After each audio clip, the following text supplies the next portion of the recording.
Prepare to set fire to the index card of allowable opinion. Your daily dose of liberty education starts here. The Tom Woods Show. My new book, Diary of a Psychosis, is out. It's the most lively, devastating baseball bat to the throat takedown of what the public health establishment did in 2020 and beyond that you can imagine. It's my first book in 9 years, and you're going to love it. Check it out at diaryofcovid.com. And if you've already bought it, make sure also to visit diaryofcovid.com so you can claim your free bonuses, including my free companion volume, Collateral Damage, a collection of stories from real people who suffered under the restrictions. They weren't allowed to tell their stories at the time, but every one of them told me, we just want to be heard. Check it all out at diaryofcovid.com. Hey everybody, welcome to the Tom Woods Show, episode 2448 with the great John Bush. John, it is a pleasure to talk to you, my friend. I've had you on a number of times. As I've said to people, I don't remember when I met John Bush, but it was probably in 2007 because we were both for Ron Paul. And John was one of these activists who, super hardworking. He's always out there in the trenches doing something practical. And he's always like, 15% more radical than I was. And I was thinking, John, I don't know if I can follow you. And then he's proven to be right on everything. If I should have just listened to John Bush from the beginning, I could have saved myself a lot of aggravation. John, we've talked to you in the past about some of the work you've done before, with Brave New Books. But describe in a nutshell, if you had to tell somebody, this is a challenge, by the way, for my kids. What does your dad do for a living? You don't want to say he's a podcast host because that just says loser. So how would you describe what you do, John, in a nutshell? From my kids' perspective, first, thanks for having me on. And I feels pretty good to reach the status of the great Tom Woods. I don't know how you pulled that. You are great, right? But everyone refers to you as the great Tom Woods. You refer to yourself as the great Tom Woods sometimes. You are great. I'm not so sure I've ever quite done that, but okay. It must just be there then. I guess it's the truth. So thank you for that introduction. But I guess I would share with folks that I am a radical activist, a father of two, an entrepreneur, have a lovely wife in Rebecca. And what my life's purpose is to create an environment where our freedom-loving friends and community can experience political autonomy, where we can truly self-govern. So not satisfied with minarchism. I'm not satisfied with returning to the Constitution, although that's preferable with what we have today. But I fear we would just end up in the same situation we are now in another few generations. So trying to create a situation where we can experience true freedom, even if it's pockets while the statists are still doing their thing. We have created the leverage. We've created the environment, the situation to where we can self-govern. Let me put in parentheses that one of the great things about John's life is that you're able to, in your work, do things that are part of your passion in life, that they intersect really well, which doesn't always happen, that your calling in life and your career intersect so nicely. Sometimes it's that, you're doing a job that puts food on the table and that raises money that you can then contribute to other people who are working for a better future, but you're actively doing that, and that's a very satisfying thing. So when I met you back in 2007, I mean, what were you, like 8 years old or something? I don't know. Like, you seem like a pretty young guy to me. But what was the thing that? I mean, what is it? I'm always curious to know in this crazy movement of ours. What is that thing that got somebody off the couch, so to speak, and out into the streets, so to speak? Like what was it that you noticed, or who was it you were reading or talking to or listening to who persuaded you that something's not right and I need to help make it right? Sure. I've always been a bit of a rabble rouser and got in trouble a lot in high school, middle school, and elementary school. And probably in preschool too. But we actually organized a protest to try to protest this tardy table policy in high school and got in all sorts of trouble. It was right after Columbine. And they're like, you guys are going to create another Columbine situation at our school.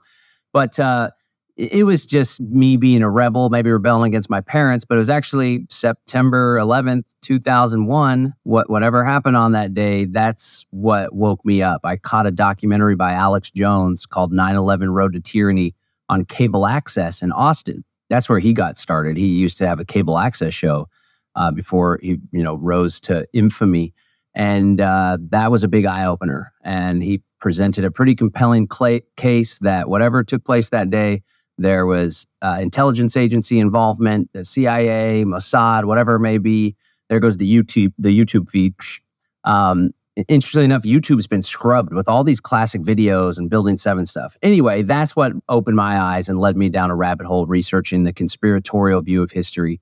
And, unfortunately, those types of views have been shunned even within the libertarian movement, more of the intellectual kind of policy think tank libertarian movement. I would get uninvited from conferences and stuff because I held those views. But nowadays, the conspiracy has just all come to reality and it's more evident than ever. But that's what got me started. I realized there was a massive injustice and that the United States government is full of lies and fraud. And I felt that was unjust. And then as time has gone on, so you, as we've talked about this before, you had a bookstore for a while, which any bookstore, I feel it's like a restaurant in terms of, I would say, the profit margin. Over the long term, it's tough to keep going, especially when it's so ideologically focused. Like, oh my gosh, I don't know how you could manage to do that. But you've got to a point now where the kinds of things you're doing are resonating with people and actually putting food on your table. So that's really good.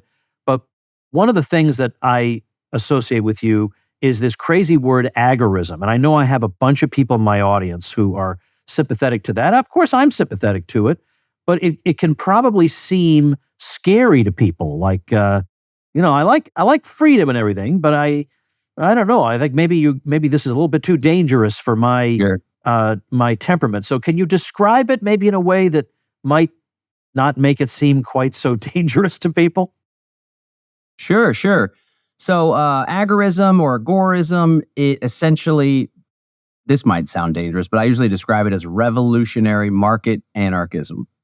But now we're talking about revolution and anarchism. But essentially, the practicality of it, this was all iterated by Samuel Edward Conklin III in the New Libertarian Manifesto. And the practical side of it is to create and participate in what's known as the counter economy, the counter-establishment economy, right? The counterculture, counter-establishment folks in the 60s, they were pushing back on the government, tune in, drop out or whatever, drop acid and drop out of school.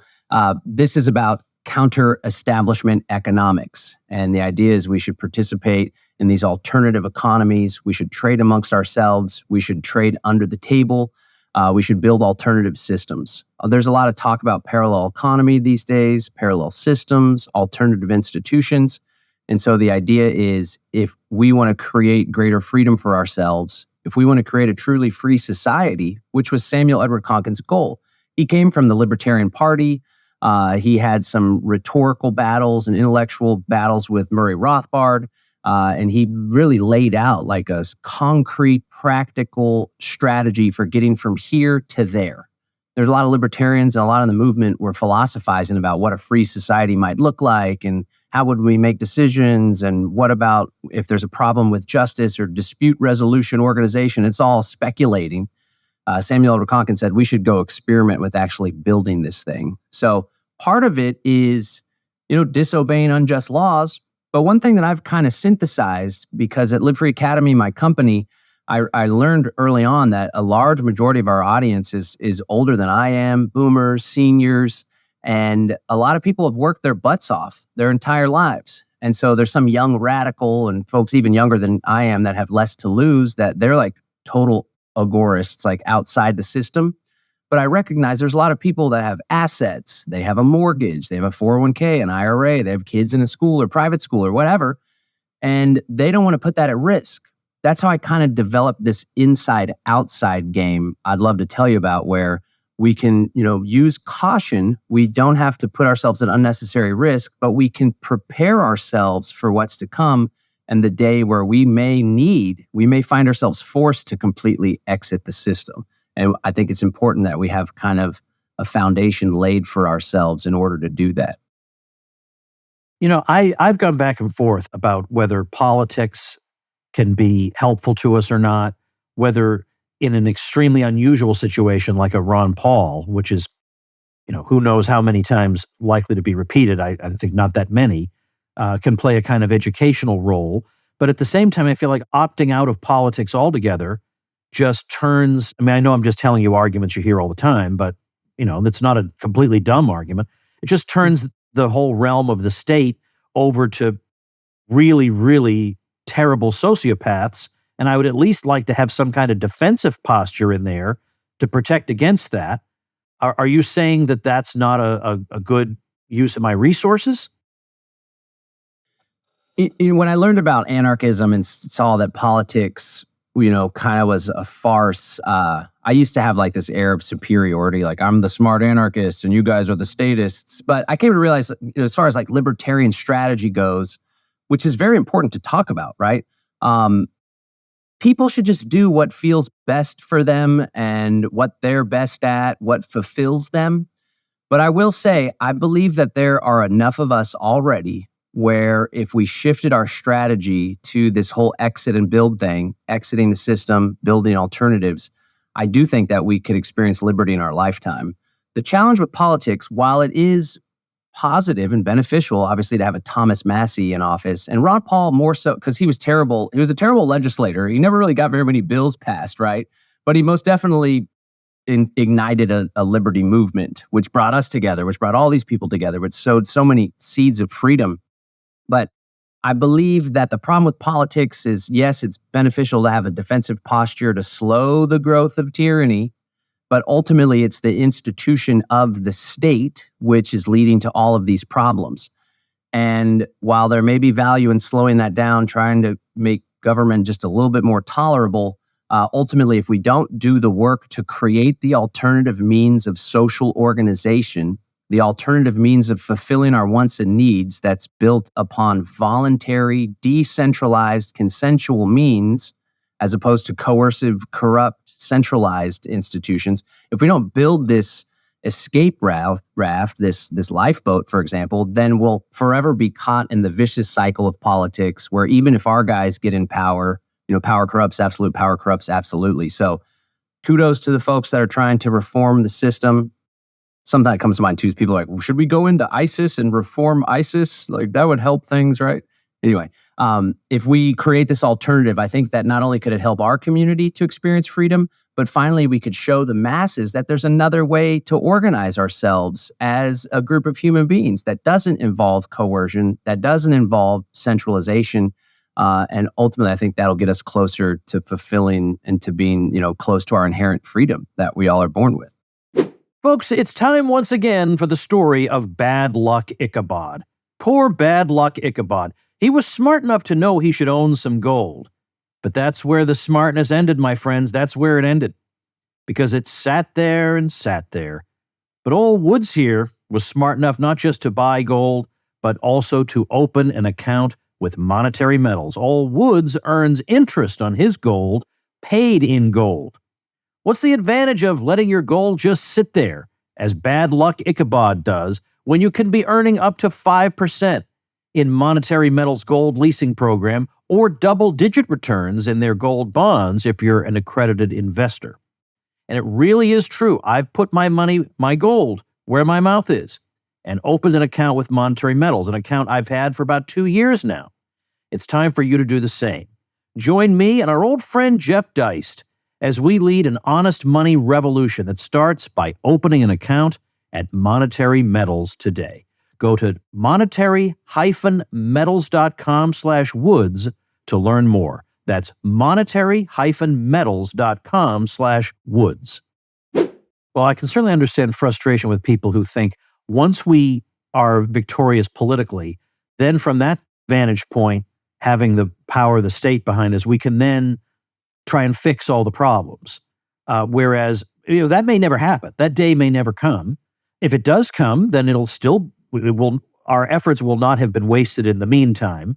But like, in other words, it would be nice if someday somebody got elected and abolished all the bad things, right? But if that doesn't happen, I won't regret having spent my time trying to build up the institutions of a good society, or trying to build up the infrastructure of, the society in which I would want to live someday.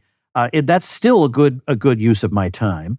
So let me take this in a little bit of a different direction.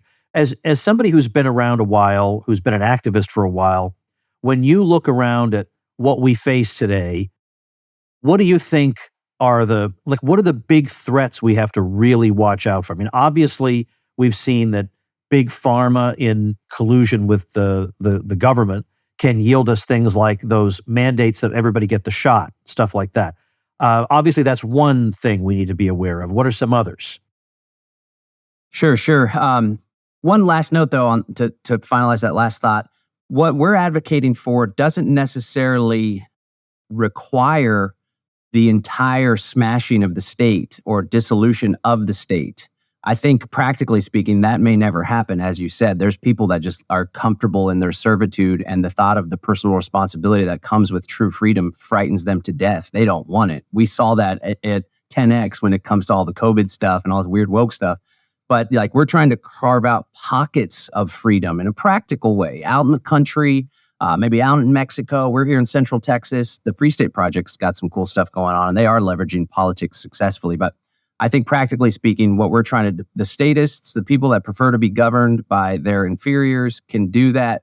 We're trying to do something over here, and maybe we can reach a critical mass of people that hop on board, where eventually we've decoupled ourselves and we're barely even using government services except for the roads. We can reach some kind of agreements to have some semblance of sovereignty. Just want to throw that out there. But as far as threats that we're facing today, yeah.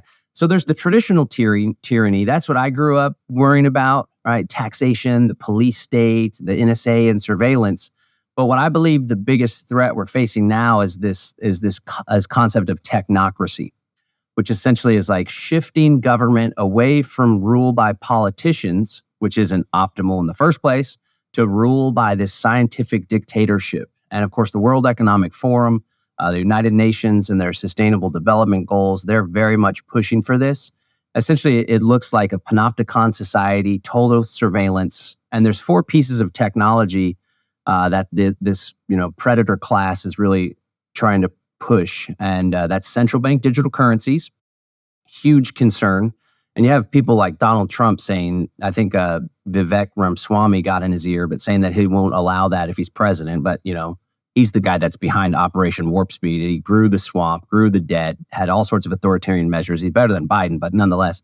So you got CBDCs, big concern, not just with the financial surveillance, but then the programmable aspect of the money, where they could shut you out of the economy. If you listen to too many Tom Woods podcasts, they could say like, hey, you've used too much carbon this month and we're going to put a tax, or we're not going to allow you to go visit your grandparents in South Dakota or whatever. All sorts of stuff. Your most recent check-in with the doctor due to our socialized medicine said that your cholesterol is too high. So now we're going to put an extra fee when you go to buy the Twinkies, whatever, who knows? CBDCs, super concerning. Digital IDs, these are being pushed. This is being accelerated. There's talk of requiring a digital ID to access the internet. Now, of course, there's ways around that, which I always enjoy sharing with people. The other piece is the vaccine passports, which vaccine passports was just the first application. Thankfully, there was massive pushback, which gives me hope. This didn't take foot. But the vaccine passport, more than being about the vaccine, is about controlling people's freedom of movement and their liberty. So that could very easily be coupled with a MyPass carbon credit system, to where you have used too much carbon this month and now you can't pass through this 15-minute city checkpoint kind of deal. And all this stuff sounds far-fetched, but I mean, come on, they're talking about it in their own words. It's not far-fetched anymore. I guess I used to use that disclaimer back in the day, but now it's like so in your face.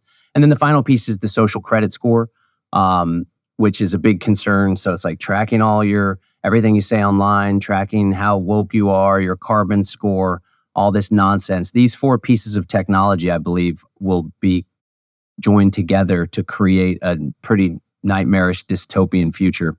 That's what I'm concerned with. And I think the ultimate solution to all that stuff is to exit and build. Okay, now that is a catchphrase of yours.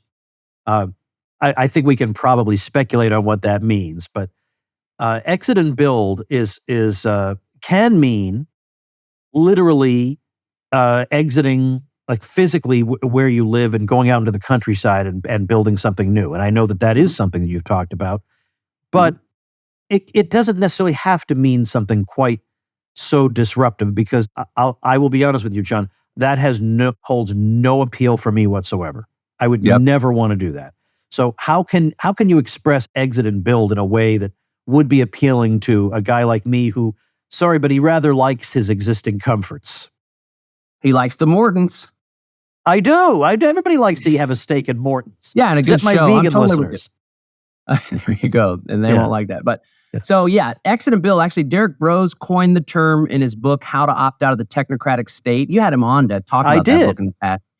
And it started off by exiting your physical location and building elsewhere. And, when it comes to that technocracy stuff, the smart city is a big concern. But we've expanded the concept to essentially mean exit the institutions that you find to be unethical, you find to be morally reprehensible, you find to be useless, and build new ones. But the way to look at it pragmatically, again, I'm like, as you know, with business and marketing and trying to reach people, you got to understand your audience. And so we're like, exit the system and stop paying taxes and abandon all these commitments and blah, blah, blah, and build out here and let's go in a hippie commune. It's not about that. And in fact, I try to flip the script and it's like, let's build these systems so as to pave the way for us to exit gracefully without risking everything, right? But some examples are like exiting the banks, and you can still keep a bank account. I mentioned the inside-outside game again. It doesn't mean withdraw all your money and never use a bank again, but it does mean you should know how to use cryptocurrency, especially privacy coins like Monero, right? It means that you should have some friends that you could barter with, right? So exit the banks, build counter-economic trade networks. Exit the reliance on the pharmaceutical industrial complex. Try to lean into holistic remedies. Exit a total dependency on the grocery store, which most people are 100% dependent on their sustenance. Food is such an important need. It's all coming from these centralized supply chains that are so vulnerable to disruption. We saw that with COVID. Again, all this stuff, it used to be speculation. It's coming. The system's going to crash. And we got close to some pretty serious pain during COVID. People experienced major pain during COVID. So now it's like, let's grow our own food, or at least let's connect with local food producers and ranchers, exit the government schools, build homeschool co-ops, right? And so one great exercise for people is to kind of do a self-assessment and to say, what areas of my life am I most dependent on the system, on these centralized institutions? And what does that look like? How vulnerable am I? And how can I slowly but surely start to decouple myself? Because one thing that was revealed with COVID that we already were aware of is the strategy that the predator class, these COVID idiots, are taking is, we want to get you to do something that you may not want to do. And if you say no, we're going to try to pressure you, socially engineer you, take away what we see as your privileges until you comply. And that's exactly what happened with the rollout of these stupid shots. They took away people's ability to earn a living if they didn't take this shot. So it's important that we're aware of what we're facing and we slowly but surely start decoupling ourselves. It doesn't mean you got to abandon it all, but you should be ready to, because we could reach someday where the central bank digital currencies are fully implemented. And now they say, if you don't take the shot or if you don't comply with these carbon measures, then you're going to be locked out of your ability to buy and sell goods and services. So at that point, you're like, well, thank God I took John's advice and I already have a network of people that I've been collaborating with and trading with. I got the food producers, so on and so forth. You guys can shove it. I'm not going to take your shot and I don't want to use your money anymore. It's just thinking in that kind of strategic way. And I think COVID really revealed that this is something that we should all be worried about and taking action on. Hey everybody, quick message from Old Woods here. If you're watching me on video, look what I have in my hand. See? Look. See this?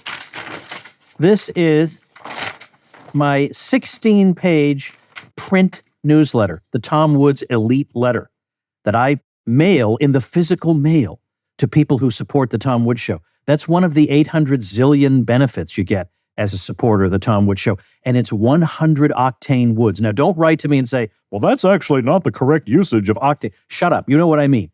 It's full of hot, Great, fantastic content, all original, nothing like my amazing email list, all fresh, new stuff that you've never read before, coming in the mail to you every single month.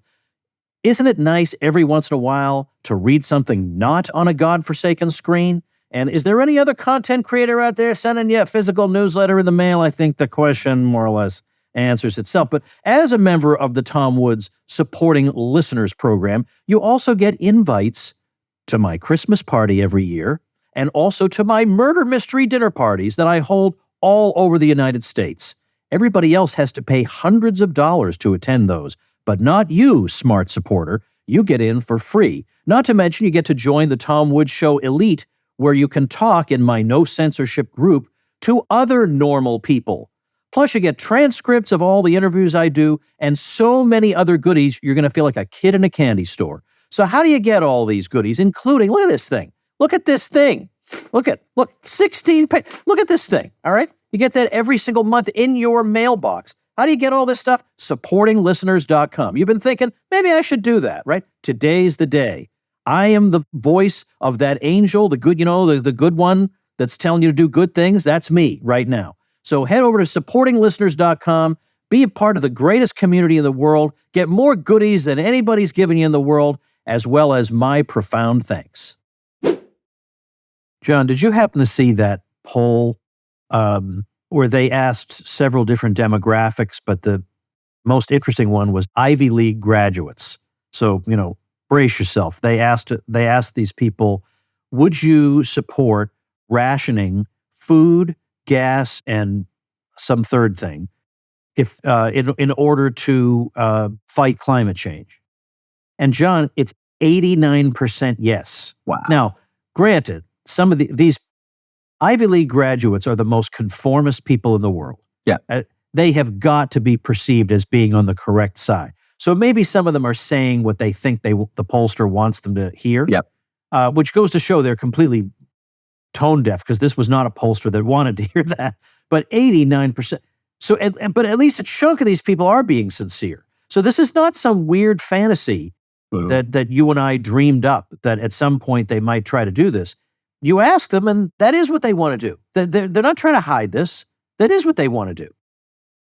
Yeah, that's definitely concerning, and that's the voting public. And there's always this preparation phase. So if you're conscious, first of all, to harken back to Alex Jones, right? Love him or hate him, the guy's been right more often than he's wrong, and his whole methodology is just to study their own documents, and I got the documents right here, right? To study what they're saying at these big conferences that they put on, the World Economic Forum. And I just saw a clip from the most recent World Economic Forum meeting where they're talking about MyPass.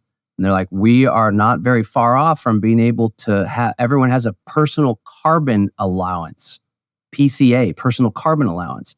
You already have when you get a flight now, and there's even credit cards, like green credit cards. It shows what your carbon score is and how much carbon you're using. So they're most definitely trying to do this global carbon tax. They're trying to limit the output of carbon, even though that's what produces life. And they are going to most definitely take away rights and privileges in order to pressure people into complying with this ridiculous green agenda. So that's coming down the pike. And absent some mass conservative, libertarian conservative, it'll probably be conservative, more mainstream MAGA type thing, but it's got to have libertarian movement, libertarian leanings, or it'll just be co-opted, right? Absent some mass uprising of a huge body of people that are like, no, we reject this wholeheartedly. And if you're in office and the elections aren't fraudulent, we're going to throw you out of office. I believe that this type of stuff is inevitable. Most definitely in Europe, if there's European listeners. That's already so far gone, unfortunately. That's why it's important to be in a place like Florida. Even if you're in the city, Tom, Florida is definitely superior to most of the other places. Great place like Texas. But you're in Washington, D.C., you're in San Francisco, New York City. A lot of this stuff is already being implemented, and it's important that we start to identify some areas, some ways that we can escape this. Let's also not forget, too, everybody's so caught up in our own heads. There's this great indigenous practice where you project into the future and you're like, what are my actions, the actions I'm taking today or the actions I'm not taking today? How does this affect the future 7 generations to come? And if we being aware of this, we having just gone through COVID, we recognizing the philosophy of liberty and what government and these NGOs and big corporations and these Harvard and Yale graduates are capable of, we need to take more action because future generations aren't going to have these great podcasts to listen to. Like they're going to wake up with a digital ID, CBDC, social credit score already set up, and there's going to be no escape. So it's a big picture kind of deal, not just creating a better life for ourselves. Can I just ask you in parentheses, what's your initial impression of Javier Milei in Argentina? You like him? I'm excited about it. I mean, he's not perfect. I think that it represents a pretty good turning of the tide. I actually thought about him earlier when you said something. I forget what it was. One commentary I have on that whole thing, our movement, liberty, truth, conspiracy people, the libertarian movement, everybody's so jaded. When a victory just like punches them in the face, they're like, no, it's part of the plan. It's all a psychological operation. He's going to the World Economic Forum and he's co-opted, right? He's one of them. And then he goes to the World Economic Forum. I saw you've sent some emails on this, and he just totally rails on socialism and like drops so many truth bombs. Ron Paul would be proud. Murray Rothbard would be proud. So I'm a fan. I think it's a good sign. It seems like the tide is turning. Maybe when things go so hardcore socialism and actually the fruits are evident of how terrible of policies those are and people are really suffering, it swings back the other way. But I think we're a ways off here in the States from a president like that. No doubt. But it's been interesting to see, and I'm hoping, I just don't know if I can make it work, but I'd love to visit Argentina anyway, just for the heck of it, but in particular now, just to get El Salvador too.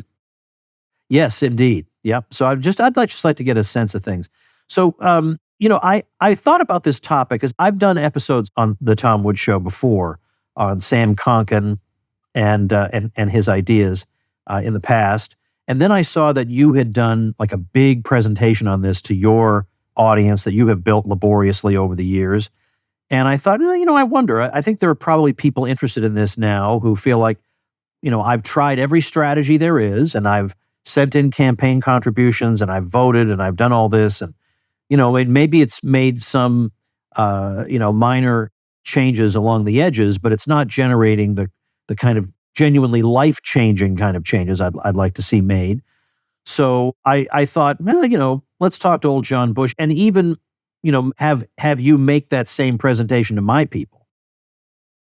Yeah. So I put together this webinar recently. It's called the Counter Economy Webinar. And I just break down in more depth Samuel Edward Konkin's strategy. And again, everything that I do, and echoes Tom and the School of Life, right? It's all about practical action items. Like, what can I actually do in my life to change my life? But then when enough of us do that and we're all coordinating together through organized effort, we could actually change the world, right? So the Counter Economy webinar, it really emphasizes the technology aspect, because the technology, we don't need to cede over blockchain to them and cede over certain technologies. We need to be leveraging these tools for our own freedom and privacy. So we spend some time focusing on encrypted messaging, so we can communicate privately about this freedom stuff, right? Even if people have quote unquote nothing to hide, you may find yourself one day waking up and just living our life as free people or relatively free people ends up being criminal. So we talk a lot about technology. We get into Bitcoin, but more so Monero. So a lot of folks in our community, they bought some Bitcoin on Coinbase maybe, and they're kind of bought into this concept of digital gold, which is what it's become. But really, Bitcoin has some privacy problems. The blockchain and all the transactions are completely transparent, and most people onboard into Bitcoin by doing a KYC check where you got to scan your driver's license, know your customer, and then if you have your Bitcoin in an exchange and you send it to your own wallet, it can be known that this driver's license bought this Bitcoin and then sent it to this wallet, right? And so who knows where that's all going to come. I know that Bitcoin mining facilities, they're wanting Bitcoin mining facilities to register with the government and even give like GPS coordinates. That's pretty worrisome. But there's another cryptocurrency that really is better as peer-to-peer digital cash, which is what Bitcoin was intended to be. And it's completely private. All of the transactions are completely obscured. It's called Monero. So we break down Bitcoin, I'm still a big fan. I'm still all in on Bitcoin, but its use case is more of a store of value, of a wealth building tool, wealth preservation tool.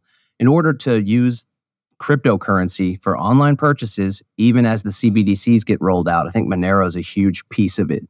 So we spend some time essentially talking about how we can apply the strategy of Samuel Edward Konkin in Agorism to Bitcoin, to privacy online, and to Monero. And again, it's super practical, super approachable, and I teach it in a way that honors folks not wanting to put themselves at risk, not wanting to put their assets at risk. But really, this is all stuff that we should be thinking about and that we should be taking action on today, because things are bad now. They're going to get, things are good if it's all about mindset, right? I know you have a good life, I have a good life, but still things are getting pretty weird out there. So it's important that we have some stuff prepared and we go ahead and start trading amongst ourselves. But yeah, you invited me to put this on for your audience. Really excited to do that. I think it'll resonate with where people are at. And I'm really honored that you invited me to do this webinar. Well, the domain name has about 817 characters in it. So I made it into tomwoods.com/John Bush, a little bit easier. And by the way, everything I do is tomwoods.com/something. That's my trademark now, tomwoods.com/John Bush. So you now have your own link, John. As befits somebody who is known as the Great. The Great.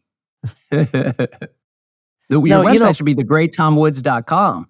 That's fine. I appreciate that. Somebody should buy that.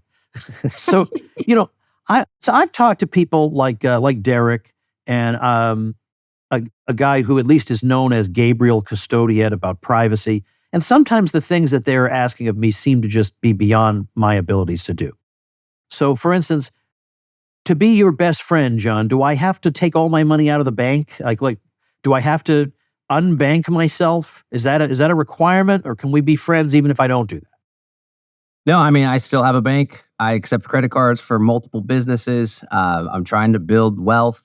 I have a little bit of an IRA. I'm not a big fan of the whole stock market thing, but I have some stocks, right? And so it's just about being practical, and people are going to come at it from different spaces. So some people are going to take it and run with it. Usually it tends to be younger people that have less to lose. Like Janis Joplin said, freedom's just another word for nothing left to lose. But there's a lot of folks that are established. They work their entire lives in order to retire or to create this nest egg. And I would never give anyone advice that would put them at risk of losing that.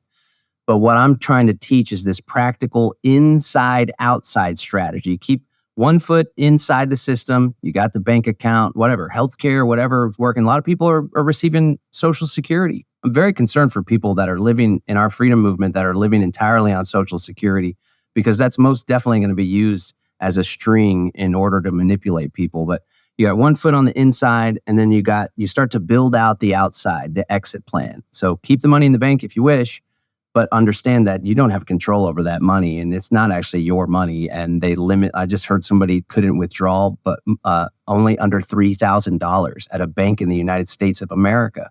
So there's bank runs. Who knows what could happen, right? So keep the money in the bank. Don't leave your corporate job if you like your corporate job and you got a nice retirement plan or whatever. But start to really think about where am I dependent on the system? Because that dependency leads you to be vulnerable to this manipulation and social engineering that we all came to know under COVID. So start to build this exit plan, start to build these little side things. Maybe it's a side hustle. Maybe it's under the table. Maybe it's not. Start to learn how to use cryptocurrency, not just hold it as an investment, but how do I buy and sell? Who do I buy and sell from? Especially when it comes to food. So yeah, it's totally practical. And I definitely honor the fact that people are coming at this material from all sorts of different walks of life and different levels of risk they're willing to take. So I try to provide something for everyone. Well, maybe a good example to help people conceive of this better would be the case of homeschooling. It's almost a cliche now. That's actually how successful the movement into homeschooling has been, that it's the example everybody turns to.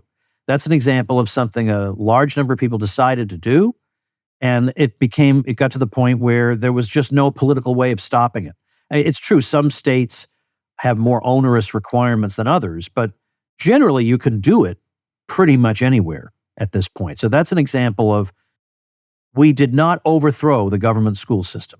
It is still functioning as ever. But what we did do is substitute something else. And we created something in addition to that. So I feel like I've tried to contribute to that. I mean, you mentioned the school life program. That's the most important thing I do. But also like with the Ron Paul homeschool program and Liberty Classroom website, the idea of that is it's true. I am not able to get Randy Weingarten's teachers union empire shut down.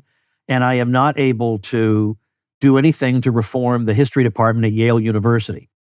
But that's okay that I can't do those things. I've come to terms with that. I'm at peace with that. What I can do is create, as you say, exit and build. I've spiritually exited that system. I'm not in it anymore. And I've created alternatives for other people. So if other people also want to exit, I've helped to make that marginally easier for them because they can say, well, I can exit and my teacher can be Tom Woods, for my kids. That's not too shabby. Yeah, and that's a perfect example. And also when it comes to activism, I know you got a lot of activists in your audience. It's like we have limited time and energy. So we should be choosy with where we put that time and energy. And the perfect example is going to the school board meeting and people are rah, rah, rah, banging their head against the wall. And sometimes there's victories, right? More often than not, there's not.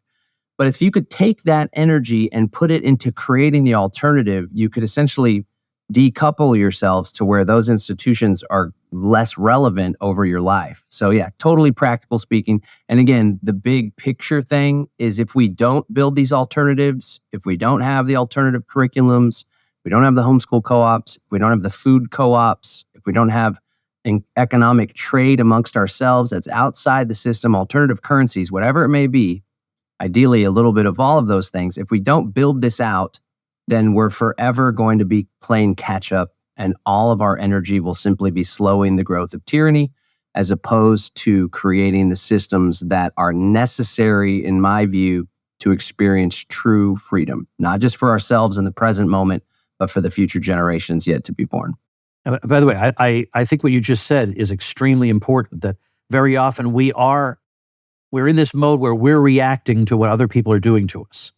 Like we're trying to live, we're trying to just have a normal life, and then we're constantly put upon by, whether it was, the vax mandate thing was just off the charts crazy, but it could be your local school board. It could be, there are all kinds of people making your life difficult.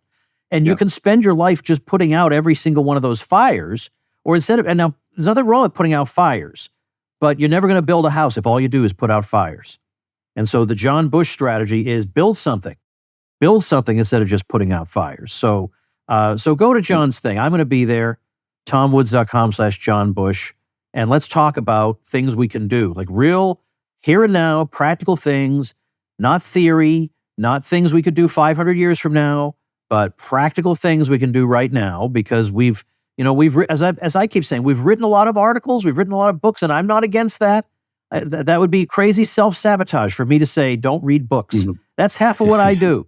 But the time for actually doing something, I think, has long passed. So we should jump in energetically. So, John, I appreciate your time. I no doubt you have a final word. And I don't mean to suggest that you're a blabbermouth, but I know that you always have something to say. So what is your final word?